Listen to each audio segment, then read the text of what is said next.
Salam uşaqlar, necəsiz? Ümid edirəm ki, hər biriniz yaxşısınız. Uşaqlar, diqqətli olmalı olduğunuz belə bir sual var. 136 nömrəli suala baxın.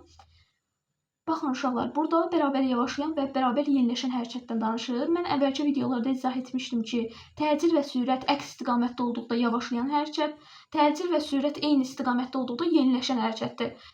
Yəni yavaşlayırsa, təcillə sürət bir-birinə əks istiqamətdə, yeniləşirsə eyni istiqamətdə hərəkət etməlidir.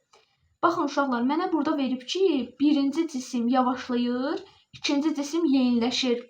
Birinci cisim yavaşlayırsa, yəni sürəti haradırsa, təcili onun əksinə olmalıdır. Yəni x oxuyun əksinə doğru hərəkət edir A1.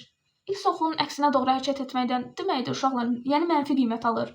Mən burada A1-in müsbət aldığı variantları və ya sıfır aldığı variantları silirəm. Qalıram C və D arasında.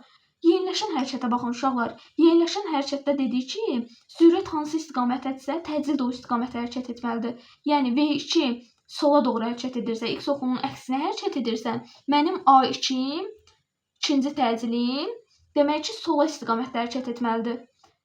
Yəni x oxunun əksinə hərəkət edir, demək ki, A2-im də mənfidir.